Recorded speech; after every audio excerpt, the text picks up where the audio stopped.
ମାନେ ଆଜି ଆମେ ମାମୁନିର କଣ୍ଢେଇର ଅଭ୍ୟାସ ପ୍ରଶ୍ନ ଉତ୍ତର କରିବା।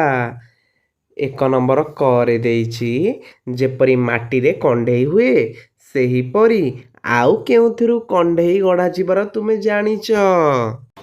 ତାହେଲେ ଆମେ କାଠ, ପ୍ଲାଷ୍ଟିକ, ରବର, କପଡ଼ା ଆଉ କାଗଜରୁ କଣ୍ଢେଇ ଗଢ଼ାଯିବାର ଜାଣିଛୁ।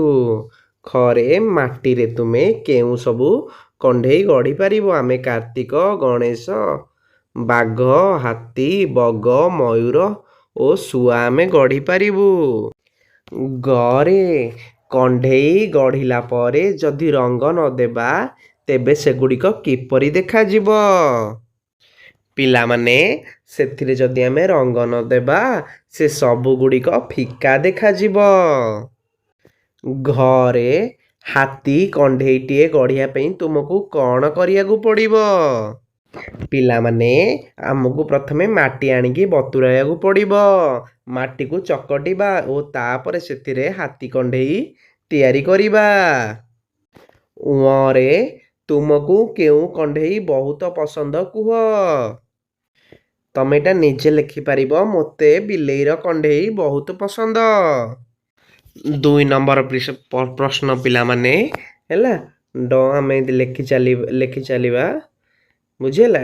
ଢ ହେଲା। ତାପରେ 3 ନମ୍ବର ଦେଇଛି ଆମକୁ ଚିତ୍ରର ନାମରୁ ଯୁକ୍ତାକ୍ଷର ବାଛି ଲେଖିବା।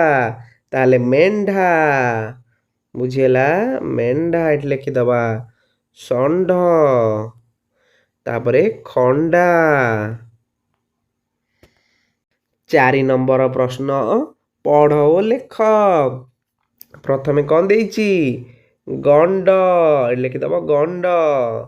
ମୁଣ୍ଡ, ଭଣ୍ଡା, ଶୁଣ୍ଢ, ଷଣ୍ଢ, ମେଣ୍ଢା ଏସବୁ ଲେଖିଦେବ। ତାପରେ ବନ୍ଧନୀ ମଧ୍ୟରୁ ଉପଯୁକ୍ତ ଶବ୍ଦ ନେଇ ଆମେ ବାକ୍ୟ ପୂରଣ କରିବା। କରେ ହାତୀ ଡ୍ୟାସ୍ ହଲାଇ ଚାଲୁଥାଏ। ହାତୀ ଶୁଣ୍ଢ ହଲାଇ ଚାଲୁଥାଏ।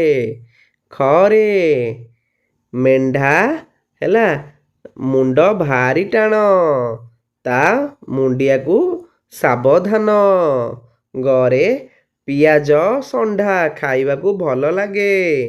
ଘରେ ଅମୃତଭଣ୍ଡା ଦେହ ପାଇଁ ହିତକର। ନେକ୍ସଟ ଆମକୁ 6 ନମ୍ବର ପ୍ରଶ୍ନ ଦେଇଛି। ଗୋଟିଏ ଆମକୁ ଗାର ଟାଣି ଦେଇଛି ଶୁଣ୍ଢ। ଆମେ ଖସ୍ତମ୍ଭ ମେଳେଇବା। ଏଇଟା ହେଲା ଆମର ଭେଣ୍ଡି। ତାପରେ ଏଇଟା ହେଲା ଆମର ହାଣ୍ଡି। ଏଇଟା ହେଲା ଆମର କ'ଣ? ଗଣ୍ଡା ବୁଝିହେଲା? ତାପରେ ଏଇଟା ଆମର ଆଉ ଗୋଟେ ରହିଲା ଗେଣ୍ଡା। ପିଲାମାନେ ଆମେ ଜାଣିଛେ ବହୁତ ଗୁଡ଼ିଏ କୋଶ୍ଚିନ୍ ଭୁଲ ଅଛି, ତେଣୁ ଏଠି ବି ଆମର ମଧ୍ୟ ଭୁଲ ଅଛି ହେଲା। ଏଇଟା ହେବ ଆମର ଶୁଣ୍ଢ ବୁଝିହେଲା? ଏଇଟା ହେବ ଆମର ଗେଣ୍ଡା ହେଲା। ଆକୁ ଠିକ୍ କରିବ। ଏଇ କୋଶ୍ଚିନ୍ ହିଁ ବହିରେ ଏଇଟା ଭୁଲ ଆମର ଦେଇଛି। 7 ନମ୍ବର ଦେଇଛି ଗୋଲେଇରେ ଥିବା ଡ ଯୁକ୍ତାକ୍ଷର ସହ ଯୋଡ଼ି ନୂଆ ଶବ୍ଦ ଗଢ଼ିବା। ଏଇଟା ହେବ ଆମର ତୁଣ୍ଡ, ଖଣ୍ଡା, ମୁଣ୍ଡା, କୁଣ୍ଡ, ଗଣ୍ଡା, ମଣ୍ଡା, ଦଣ୍ଡ ହେଲା କାଣ୍ଡ। 8 ନମ୍ବର ପିଲାମାନେ ଦେଇଛି ଜାଣିଥିବା ଯୁକ୍ତାକ୍ଷର ଗୁଡ଼ିକ ଲେଖ। ସେ ଦେଇଛି କ। ତାହେଲେ ଆମେ ଏଠି ଡ ପଢ଼ିଲେ ହେଲା, ଢ ପଢ଼ିଲେ। ଆଉ ଲେଖିପାରିବା ଆମେ କ୍ଲ ଲେଖିପାରିବା ବୁଝିହେଲା? ଏଇଭଳି ଭାବରେ କିଛି ଲେଖିବ। ସେତିକି, ଆଉ କିଛି ଲେଖିବା ଆମର ଦରକାର ନାହିଁ। ତାପରେ 9 ନମ୍ବର କବିତାକୁ ପଢ଼ି ଆମର ଉତ୍ତର ଲେଖ। କରେ ଦେଇଛି ମାମୁନି କାହିଁକି କାନ୍ଦୁଥିଲା? ମାମୁନି କଣ୍ଢେଇ ପାଇଁ କାନ୍ଦୁଥିଲା।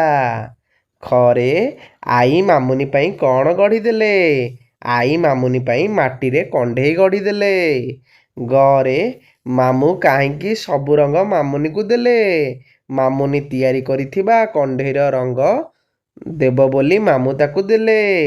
ଘରେ ଶେଷରେ ମାମୁନି କେଉଁ କଣ୍ଢେଇରେ ରଙ୍ଗ ଦେଲା? ମାମୁନି ମୟୂରରେ ରଙ୍ଗ ଦେଲା। ରେ ଯଦି ତୁମକୁ ମାଟିରେ ତିଆରି ପାରାଟିଏ ଦିଆଯାଏ ତେବେ ତୁମେ ତାକୁ କେଉଁ ରଙ୍ଗ ଦେବ? ଆମେ ଧୂସର, ଧଳା ଓ ଲାଲ ରଙ୍ଗ ଦେବି। 10 ନମ୍ବର ପିଲାମାନେ ତମେ ଏଇଟା ନିଜେ ବହିରେ ରଙ୍ଗ ଦେବ।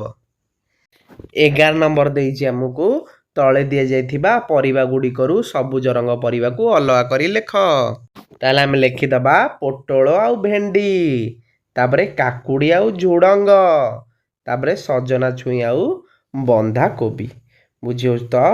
12 ନମ୍ବର ଦେଇଛି କବିତାକୁ ପଢ଼ି ଓ ସାଙ୍ଗମାନଙ୍କ ସହ କଥା ହୋଇ ଧାଡ଼ି ପୂରଣ କରିବା। ମାମୁନି କାନ୍ଦିଲା କଇଁ କଇଁ, ଢୋଲ ବାଜୁଥିଲା ଘାଇଁ ଘାଇଁ, ବଗ ବଗୁଲିଙ୍କ କଳା ଧଳା, କଜଳୀ ପାତିକୁ କଲା କଳା। ବୁଝିଲା ତ? ଏଇଟା ଆମର ଦରକାର ନାହିଁ। ବୁଝିଲା? ତାହେଲେ ଭିଡ଼ିଓକୁ ଭଲ ଲାଗିଥିଲେ ଲାଇକ୍ କରିଦେବ ଏବଂ ଚ୍ୟାନେଲକୁ ନୂଆ ଆସିଥିଲେ ଆମର ସବସ୍କ୍ରାଇବ୍ କରିଦେବ।